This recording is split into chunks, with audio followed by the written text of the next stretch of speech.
Olá, eu sou Sabrina, criadora do canal Amando Patchwork, e hoje eu quero te convidar a olhar para o quilting com um pouco mais de carinho, com mais calma.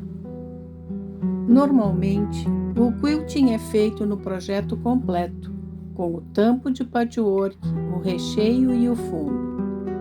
É ele que segura tudo e dá estrutura ao patchwork. Mas o quilting não é só acabamento, não. Ele também é uma forma de expressão. É ele que desenha o trabalho e deixa o avesso tão bonito quanto a frente.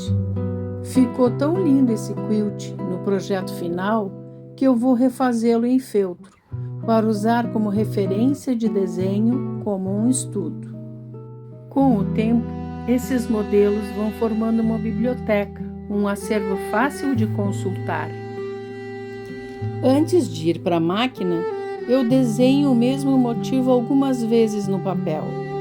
É assim que eu vou criando memória muscular do desenho, que depois eu vou executar no quilt.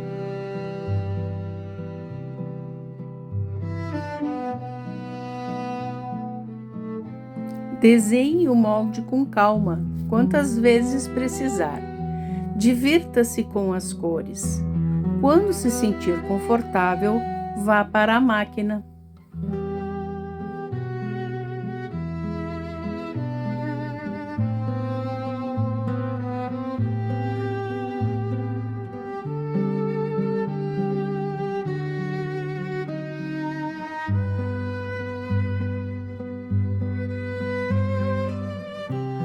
Assim como a cor escolhida para a flor muda o impacto que ela cria, a cor da linha também faz toda a diferença no resultado do quilt. Às vezes, vale a pena experimentar mais de um tom de linha antes de decidir qual usar. A caneta térmica é um ótimo acessório para fazer marcações temporárias.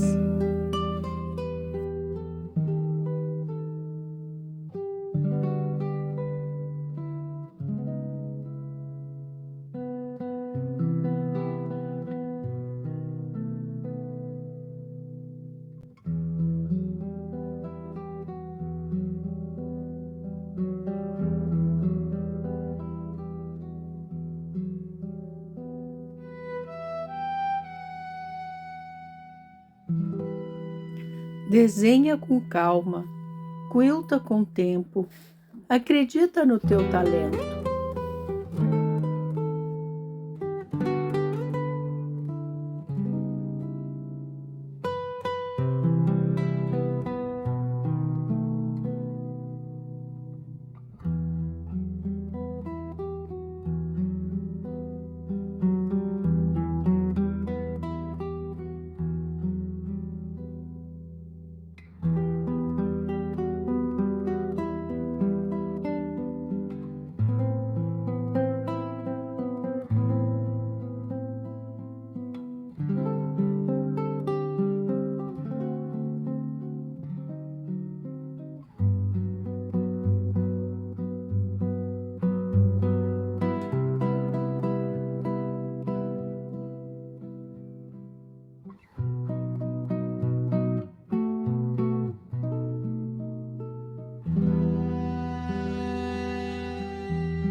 Amando Patchwork, costurando memórias, uma linha de cada vez.